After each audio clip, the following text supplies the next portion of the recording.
Hey everyone, I'm Mariana, and today I wanted to talk about some recent movies that I've been catching up on but have not had the chance to review.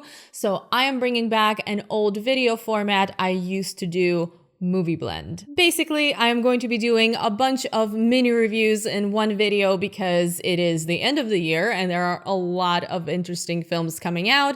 And I'm also trying to catch up on films that I missed earlier this year, and there's no way I'm going to be able to do individual reviews for all of that. So Movie Blend mini reviews are the way to go. The films that I picked for this video are the ones you guys have been asking about the most. I will probably end up doing another one of these before the year ends, but today I have 4 movies to discuss, so get comfy, grab a big cup of hot tea, and let's talk. First up, Dr. Sleep, the sequel to The Shining, which came out in the beginning of November and follows the grown-up Danny Torrance as well as another character with a powerful shine. The two of them have to face the True Knot, who are essentially soul-sucking vampires specializing in people with the Shining. I was cautiously optimistic about this one, and I have to say one of the strongest points of this film is that it is able to combine adapting Stephen King's novel with being a sequel to Stanley Kubrick's masterpiece while being pretty faithful to both. Also, as much as I enjoyed Ewan McGregor's performance as Danny Torrance, the standout for me was 100% Rebecca Ferguson as the main villain, Rose the Hat. She was perfect for that role. It's hard for me to imagine anyone else playing her now.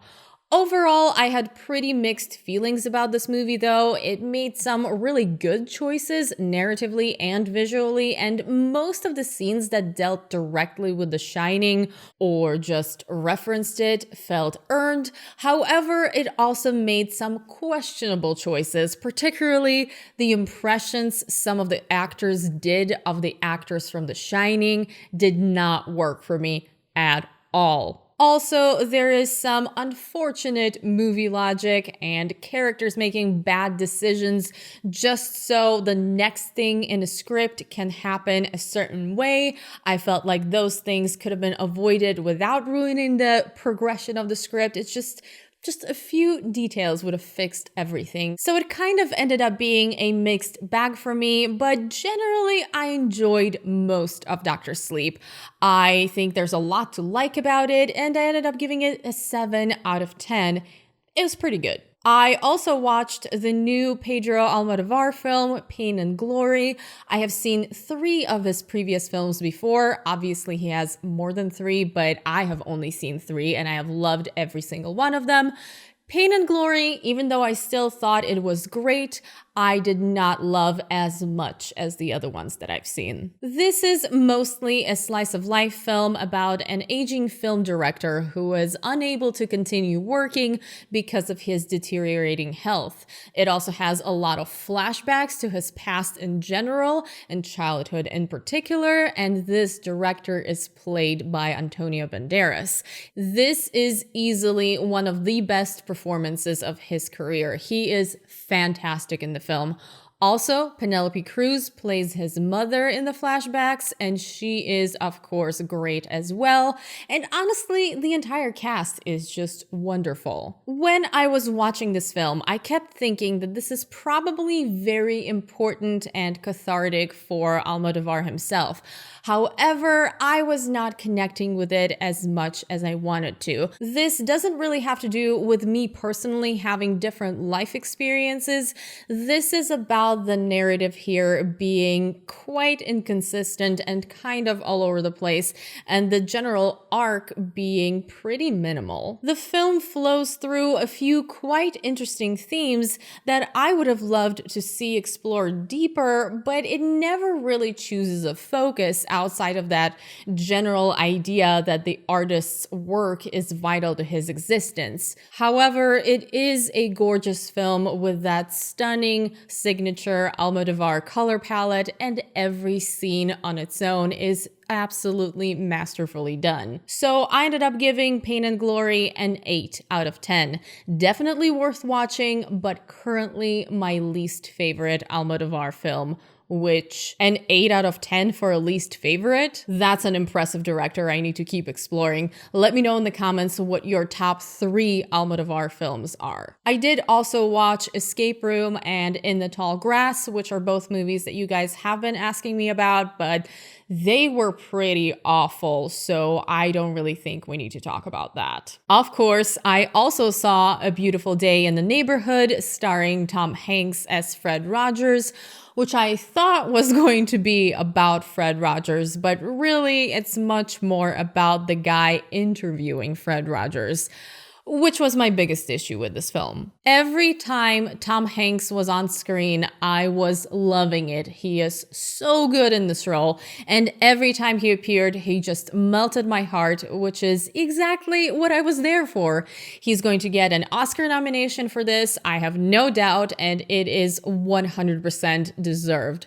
Unfortunately, he's not the lead character, and the film instead focuses on a cynical journalist who is writing a piece about Fred Rogers for Esquire. And I understand the idea of doing a film about the effect Fred Rogers had on someone else's life instead of doing a basic biopic. This actually sounds like an interesting idea that could work, but it just did not work out here because every scene, almost every scene, we were focused on the journalist.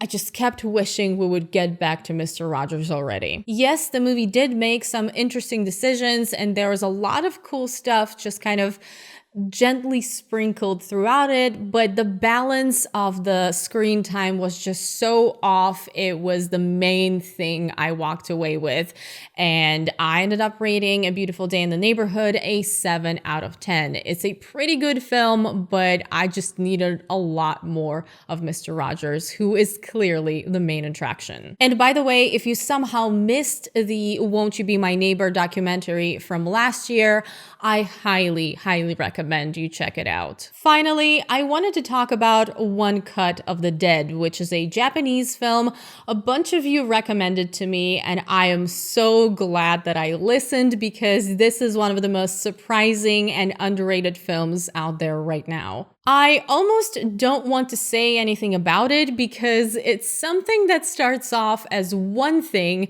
and then turns around completely, and not knowing where this is going makes it so much better. And I know that right now you are looking at this poster and you are thinking, Marianna has lost her mind. This looks like something that's really bad and really cheesy. And trust me, I am with you. This is exactly what I thought when I saw the poster for this film. I was thinking that maybe this is one of those so bad it's good type of movies, which is not my thing at all.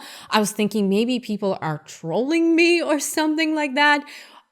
Yeah, I was so confused when I saw the poster for this and saw the description, because the official description is there is a low budget zombie film being made when the actual zombie apocalypse breaks out, which is kind of what this movie is about. Listen, just take my word for it. You are going to be watching the first 35 to 40 minutes and you're going to be thinking, why are people liking this movie? Why is this at 100% on Rotten Tomatoes? What is going on? The world has lost its mind. But trust me, even though you may not be a zombie fan or a horror film fan, just believe me on this one. Make it past the first 40 minutes. And don't cheat. Don't just skip over the 40 minutes. Just watch through the 40 minutes and then see where this movie is going. I am 99% sure that you are going to find it very interesting and very enjoyable. And if you're wondering where you can watch this, it's currently available on Shudder. I don't think it's available anywhere else. I might be wrong. I was only able to find it on Shudder. So if you have a subscription, it's absolutely worth watching that film on there. If you don't have a subscription, they have trials. This video is not sponsored by Shudder, by the way, but I'm just letting you know that you can watch this for free, and it is absolutely worth your time. I ended up giving One Cut of the Dead an 8 out of 10, but I swear I almost gave it a 9 out of 10 because it is funny, it is creative, it is kind of a love letter to filmmaking. It's great. And that's it for this video. Let me know what you guys thought of the films that I talked about in the comments below. And also let me know what are the top 3 films that you're looking forward to the most in December, because there is so much coming out, so many interesting films. There are also a few films that just came out on streaming. Mainly, I need to watch The Irishman and The Report. Also, I think next week, Marriage Story is coming to Netflix, and that is guaranteed to just destroy my emotions. So naturally, I'm very excited for that. Plus, there is so much about to come out in theaters that, you know, December is a very busy month for movie lovers, and I would love to know what you are excited about the most. Before I go, I want to give a special thank you to all of my patrons. You guys are amazing, and every single one of you is helping me make these videos happen. And I want to give an extra special thank you to the patrons whose names are on the screen right now. You guys are awesome. I hope everyone enjoyed this video, and if you did, please don't forget to give it a thumbs up, share it, subscribe to my channel if you haven't already, check out my Patreon, follow me on social media, turn on notifications. You guys know the drill, and all of the information is in the info box below. I hope you are having a wonderful day, and I will see you very soon in my next video. Bye!